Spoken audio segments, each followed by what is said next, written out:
विक्रांत,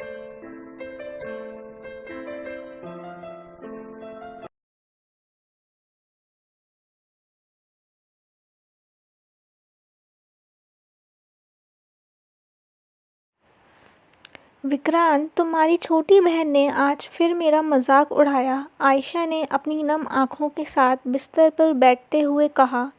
उसने अपनी रेशमी जुल्फों को झटकते हुए विक्रांत की ओर देखा। वो कहती है कि मैं अभी तक बड़ी नहीं हुई, क्योंकि मुझे आज भी बारिश में भीगना और गुड़िया सजाना पसंद है। विक्रांत, जो 28 साल का एक मंझा हुआ बिजनेसमैन था, उसने एक गहरी सांस ली। आयशा उससे 9 साल छोटी थी, बेहद खूबसूरत, चंचल और थोड़ी नादान। उनके निकाह को 1 साल हो चुका था, पर विक्रांत ने आयशा की मासूमियत को हमेशा सम्मान किया था। वह अक्सर उसे सिर्फ एक बच्ची की तरह दुलारता था, लेकिन आयशा के भीतर अब एक ऐसी औरत जाग रही थी जो अपने पति का पूरा ध्यान और उसका पुरुषार्थ चाहती थी। वह खामोश चुनौती और पहली रात, एक रात जब विक्रांत अपनी फाइलों में डूबा था, आयशा उसके पास आई। उसने विक्रांत की टाई धीरे से खींची, उसकी सांस आंखें में आंखें डालकर बेबाकी से बोली, विक्रांत, मुझे कब तक ऐसे ही बच्ची समझकर रखोगे? क्या मैं कभी इस घर की असली मालकिन नहीं बनूंगी?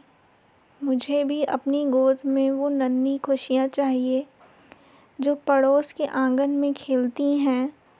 विक्रांत का कलम रुक गया। उसने आयशा की सुराहीदार गर्दन और उसकी कांपती हुई आवाज़ को महसूस किया। उसने उसे झटके से अपनी ओर खींचकर अपनी जांघों पर बिठा लिया। विक्रांत ने आयशा के चेहरे पर को थामते हुए धीमी और भारी आवाज़ में कहा, आयशा, माँ बनना कोई खेल नहीं है। इसके लिए तुम्हें एक औरत की तरह मेरी करीबियों को सहना होगा।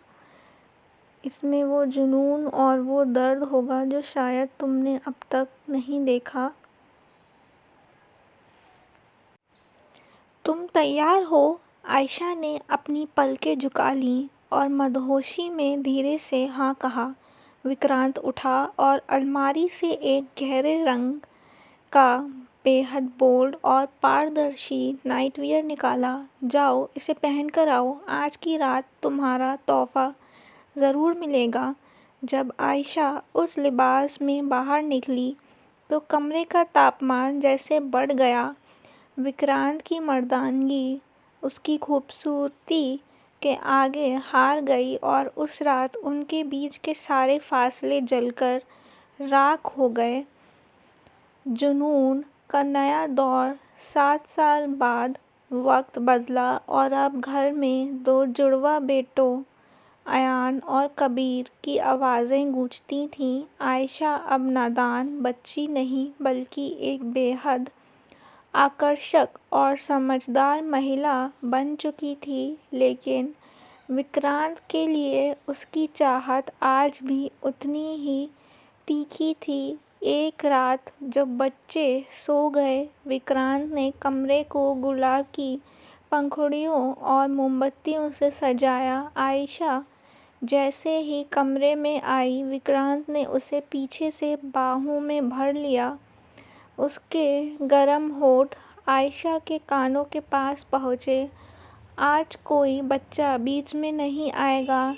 आज सिर्फ मैं और तुम हैं। विक्रांत का हाथ आयशा की साड़ी के पल्लू तक पहुँचा। उसने बेहद निर्भीक अंदाज में आयशा को अपनी ओर मोड़ा और उसकी आंखों में डूब गया। उस रात उन्होंने एक दूसरे को फिर से वैसे ही खोजा, जैसे उनकी पहली मिलन की रात को खोजा था। विक्रांत का प्यार आज भी बेबाक था। आयशा की सिसकियाँ कमरे की खामोशी को तोड़ रही थीं, जो विक्रांत के जुनून को और बढ़ा रही थी। 15वीं सालगिरह और मुकम्मल अंत। उनकी शादी की 15वीं सालगिरह पर एक भव्य पार्टी रखी गई। आयशा आज भी उतनी ही हसीन लग रही थी। पार्टी के बाद विक्रांत उसे एकांत कॉटेज में ले गया। विक्रांत ने उसे चूमते हुए कहा, तुम्हारे हुस्न की आग हर साल और बढ़ती जा रही है आयशा, मैं खुद को कैसे रोकूं।